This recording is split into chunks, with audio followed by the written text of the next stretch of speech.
न्यायों की पुस्तक अध्याय 21। न्यायों की पुस्तक अध्याय 21। इस्राएली पुरुषों ने तो मिस्पा में शपथ खाकर कहा था कि हमसे कोई अपनी बेटी किसी बिन्यामीनी को न ब्याह देगा। वे बेतेल को जाकर सांझ तक परमेश्वर के सामने बैठे रहे और फूट फूट कर बहुत रोते रहे और कहते थे, हे इस्राएल के परमेश्वर यहोवा, इस्राएल में ऐसा क्यों होने पाया कि आज इस्राएल में एक गोत्र की घटी हुई है। फिर दूसरे दिन उन्होंने सवेरे उठ वहां वेदी बनाकर होमबलि और मेलबलि चढ़ाया। तब इस्राएली पूछने लगे, इस्राएल के सारे गोत्रों में से कौन है जो यहोवा के पास सभा में न आया था? उन्होंने तो भारी शपथ खाकर कहा था कि जो कोई मिस्पा को यहोवा के पास न आए वह निश्चय मार डाला जाएगा। तब इस्राएली अपने भाई बिन्यामीन के विषय में यह कहकर पछताने लगे कि आज इस्राएल में से एक गोत्र कट गया है। हमने जो यहोवा की शपथ खाकर कहा है कि हम उन्हें अपनी किसी बेटी को ब्याह न देंगे, इसलिए बचे हुओं को स्त्रियां मिलने के लिए क्या करें? जब उन्होंने यह पूछा कि इस्राएल के गोत्रों में से कौन है जो मिस्पा को यहोवा के पास न आया था, तब यह मालूम हुआ कि गिलादी यावेश से कोई छावनी में सभा को न आया था। अर्थात जब लोगों की गिनती की गई तब यह जाना गया कि गिलादी यावेश के निवासियों में से कोई यहां नहीं है। इसलिए मंडली ने 12,000 शूरवीरों को वहां यह आज्ञा देकर भेज दिया कि तुम जाकर स्त्रियों और बाल बच्चों समेत गिलादी यावेश को तलवार से नाश करो, और तुम्हें जो करना होगा वह यह है कि सब पुरुषों को और जितनी स्त्रियों ने पुरुष का मुंह देखा हो उनको सत्यानाश कर डालना।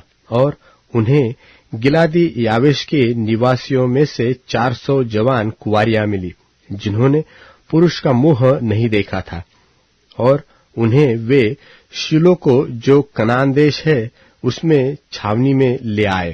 तब सारी मंडली ने उन बिन्यामीनियों के पास जो रिम्मोन नाम चट्टान पर थे कहला भेजा और उनसे संधि का प्रचार कराया। तब बिन्यामीनी उसी समय लौट गए और उनको वे स्त्रियां दी गई जो गिलादी यावेश की स्त्रियों में से जीवित छोड़ी गई थी, तो भी वे उनके लिए थोड़ी थी। तब लोग बिन्यामीन के विषय फिर यह कह के पछताए कि यहोवा ने इस्राएल के गोत्रों में घटी की है। तब मंडली के वृद्ध गोत्रों ने कहा कि बिन्यामीनी स्त्रियां जो नाश हुई है, तो बचे हुए पुरुषों के लिए स्त्री पाने का हम क्या उपाय करें? फिर उन्होंने कहा, बचे हुए बिन्यामीनियों के लिए कोई भाग चाहिए। ऐसा न हो कि इस्राएल में से एक गोत्र मिट जाए, परंतु हम तो अपनी किसी बेटी को उन्हें ब्याह नहीं दे सकते, क्योंकि इस्राएलियों ने यह कहकर शपथ खाई थी कि शापित हो वह जो किसी बिन्यामीनी को अपनी लड़की ब्याह दे। फिर उन्होंने कहा, सुनो, शीलो जो बेतेल की उत्तर ओर और उस सड़क की पूर्व ओर है जो बेतेल से शकेम को चली गई है और लबोन की दक्षिण ओर है, उसमें प्रतिवर्ष यहोवा का एक पर्व माना जाता है। इसलिए उन्होंने बिन्यामीनियों को यह आज्ञा दी कि तुम जाकर दाख की बारियों के बीच घात लगाए बैठे रहो और देखते रहो, और यदि शीलो की लड़कियां नाचने को निकले तो तुम दाख की बारियों से निकलकर शीलो की लड़कियों में से अपनी अपनी स्त्री को पकड़कर बिन्यामीन के देश को चले जाना। और जब उनके पिता व भाई हमारे पास झगड़ने को आएंगे तब हम उनसे कहेंगे कि अनुग्रह करके उनको हमें दे दो, क्योंकि लड़ाई के समय हमने उनमें से एक एक के लिए स्त्री नहीं बचाई, और तुम लोगों ने तो उनको ब्याह नहीं दिया, नहीं तो तुम अब दोषी ठहरते। तब बिन्यामीनियों ने ऐसा ही किया, अर्थात उन्होंने अपनी गिनती के अनुसार उन नाचने वालियों में से पकड़कर स्त्रियां ले ली। तब अपने भाग को लौट गए और नगरों को बसाकर उनमें रहने लगे। उसी समय इस्राएली वहां से चलकर अपने अपने गोत्र और अपने अपने घराने को गए, और वहां से वे अपने अपने निज भाग को गए।